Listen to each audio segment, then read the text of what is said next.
Okay, so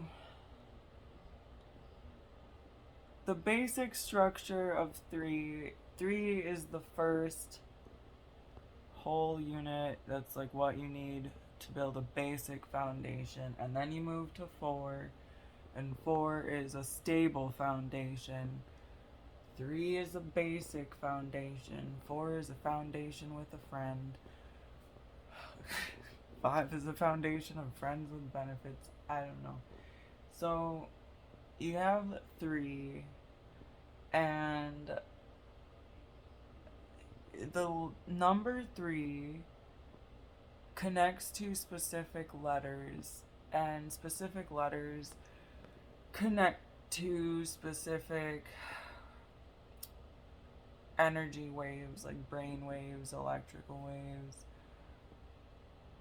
Every time I see EEG waves in my head, I just think of egg, which is kind of similar to a three, right? It's like the three, if a circle was more three than pi. I don't know. So, okay. So you have three main pyramids together, right? And then after three and four and five, then there's six, which is two threes, which could be like if you put three and E together, it creates an eight or a B. An H is similar to those, and these shapes matter when you're looking at like sine waves. I feel like there are more words and I'm just really bad at remembering things. But so like theta waves have a similar shape to pills and the letter H or B. And then I keep thinking about R and the letter R, and I made a couple of videos about it, and my grandmother taught me when I was a kid that when she was growing up, school taught her reading, writing, arithmetic. So I remember saying to her, this is gonna happen right now. This is gonna happen right now. Okay. Okay. It was just the second time at the exact same moment, but it's cool. So, what about history and science? I made two previous videos about it. Is that why? Okay, anyway, so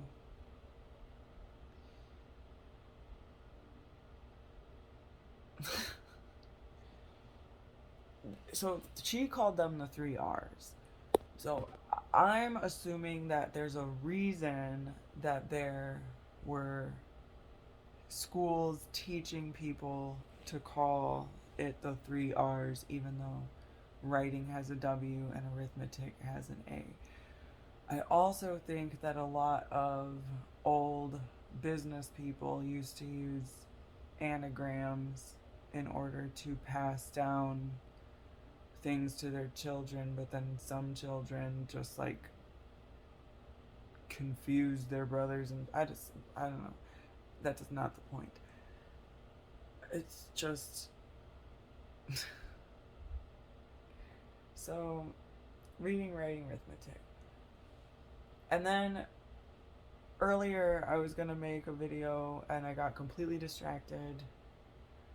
And I was like, repetition is history. History is repetition, but it's not. Actually, history is a series of events that have occurred. And repetition is something that happens over and over again. So that's where 3 and 4 come in numerology, where you have a triangle, and the fact that these three angles are supporting each other creates the fourth R, of repetition in the center, which is similar to the cult of Saturn or circle, square, triangle, where it's taking a triangular shape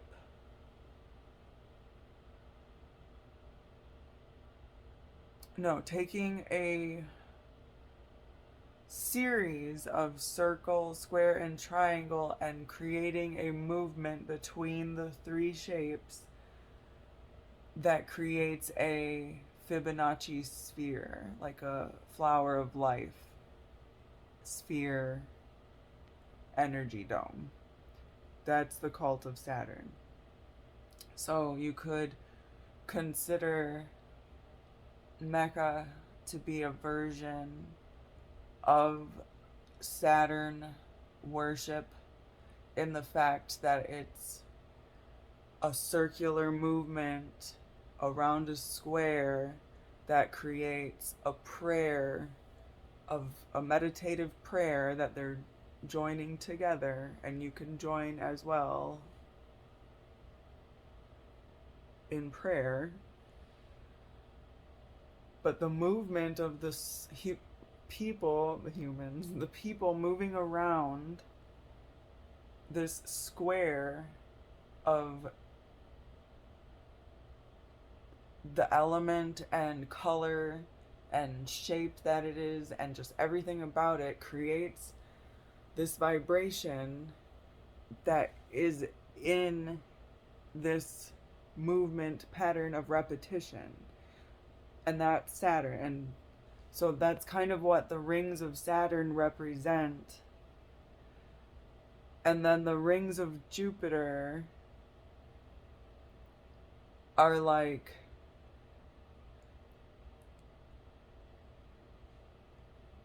cutting the cord of this movement.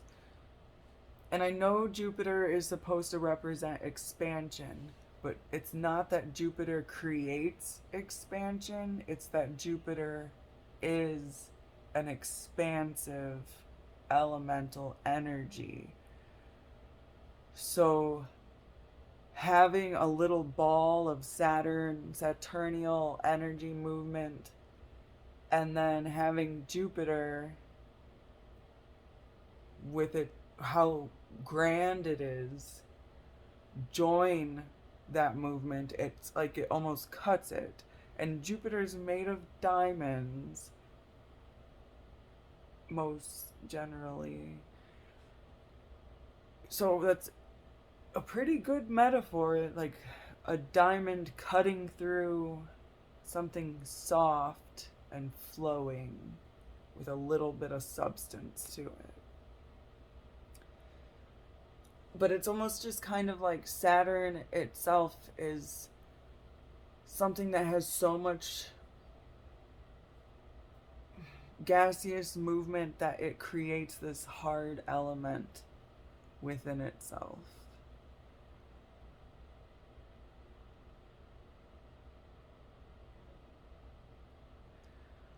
Okay, so then things going in threes, and then the letter B, capital B, and any letters in any other language that are similar to that shape, and the letter E, and the number 3, and then those similarities combined with the differences, like a Venn diagram of those similarities with the similarities of the letter R and the letter P and the letter Y.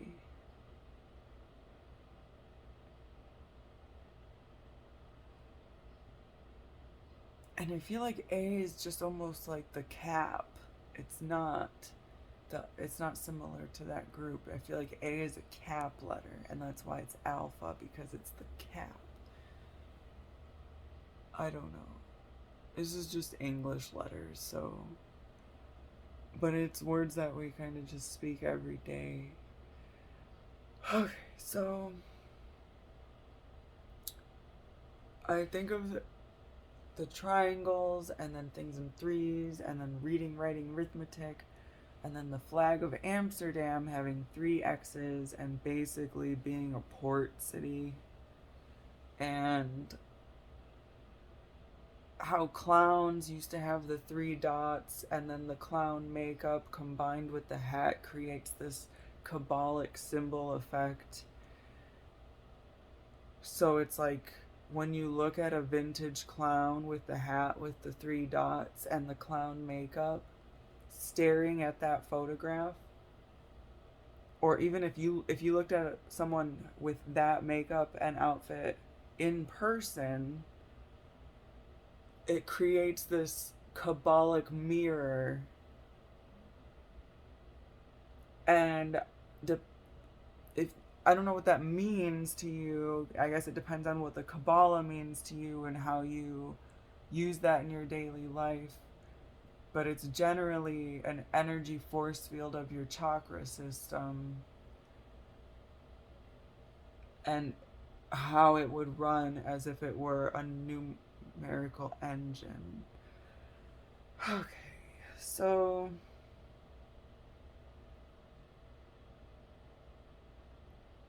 I don't know. Like for some reason, I just feel like the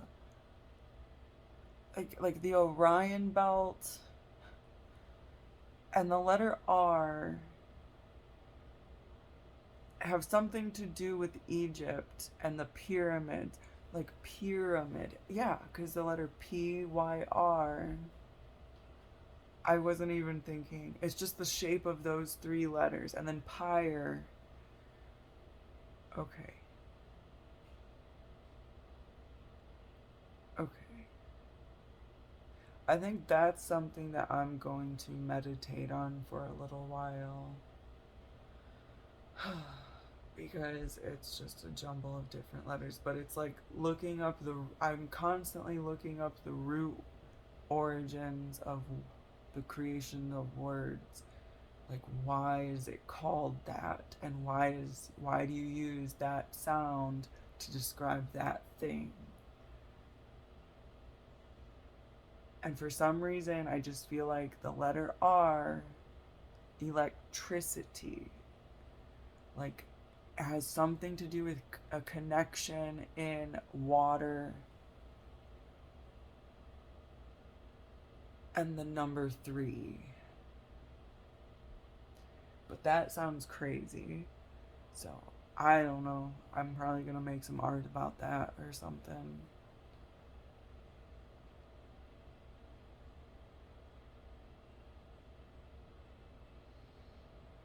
Yeah, but just to end it, my little ramble. Thank you for listening to me. If you did, I don't know, I might just post this and it goes out into the ether. But the nether YouTube.